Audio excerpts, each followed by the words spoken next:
जय महाकाल दोस्तों, क्या भगवान महाकाल केवल वीआईपी भक्तों के हैं? क्या आम आदमी को महाकाल के दर्शन करने के लिए ठगी का शिकार होना पड़ेगा? उज्जैन के महाकाल मंदिर में भस्म आरती के नाम पर ठगी, वीआईपी संस्कृति और भक्तों के साथ लूट का एक बड़ा खेल चल रहा है।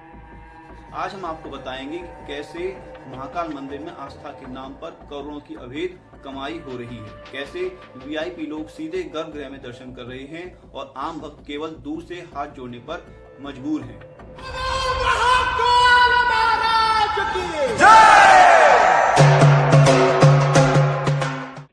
उज्जैन का महाकाल मंदिर, जहां हर दिन लाखों भक्त आते हैं, यहाँ की भस्म आरती पूरे देश में प्रसिद्ध मानी जाती है। लेकिन क्या आप जानते हैं कि इस भस्म आरती में शामिल होने के लिए आपको महीनों पहले बुकिंग करानी पड़ती है?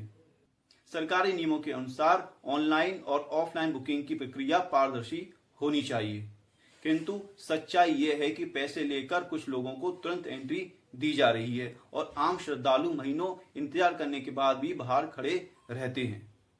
अब आपको बताते हैं कि भस्म आरती की आड़ में चल रहे इस बड़े खेल के बारे में।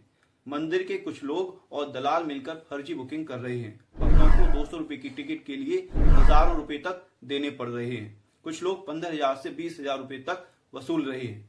इतना ही नहीं, फर्जी एजेंट श्रद्धालुओं से संपर्क करते हैं और सीधे भस्म आरती में एंट्री दिलवा देने की बात कर हजारों रुपए एडवांस में ले लेते हैं।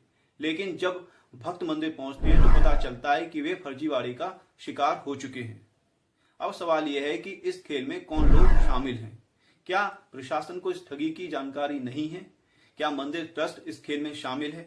और यदि नहीं तो फिर अब तक इस पर कड़ी कार्रवाई क्यों नहीं होती है? इसे रोका क्यों नहीं जा रहा है? इस मामले में हाल ही में कुछ लोगों को गिरफ्तार किया गया है जो टिकट दलाली में शामिल थे। इन लोगों ने इस ठगी की कमाई के जरिए लाखों करोड़ों के घर बना लिए, संपत्ति इकट्ठा कर ली। प्रदेश के मुखिया मुख्यमंत्री मोहन यादव, जो स्वयं उज्जैन के निवासी हैं, उन्होंने इस मामले पर ध्यान तो दिया है। उनके निर्देशानुसार आरोपित लोगों पर कार्रवाई भी हो रही है, किंतु इस पूरी व्यवस्था को सुधारने और भस्म आरती के नाम पर हो रहे भ्रष्टाचार को समाप्त करने के लिए और भी कठोर एक्शन लेने की आवश्यकता है। दूसरी ओर महाकाल मंदिर वीआईपी संस्कृति का केंद्र बन गया है, जहां आम आदमी को दूर से दर्शन करने पड़ते हैं। लेकिन वहीं नेता, अफसर और फिल्मी सितारे कभी भी सीधे गर्भगृह में पहुंच जाते हैं।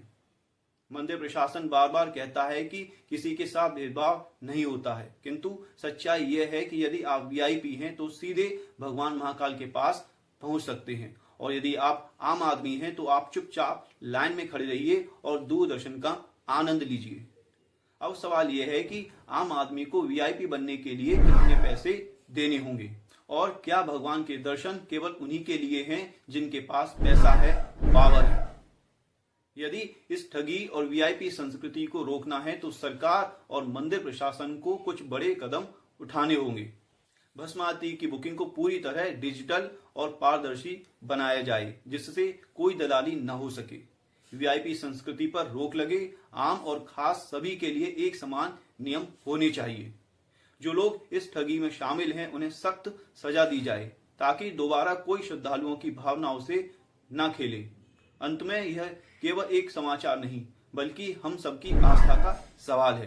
दोस्तों, यदि आप इस ठगी के खिलाफ हैं तो इस वीडियो को ज्यादा से ज्यादा शेयर करें, ताकि सरकार और प्रशासन को मजबूर किया जा सके कि महाकाल मंदिर में भक्तों के साथ धोखा न हो।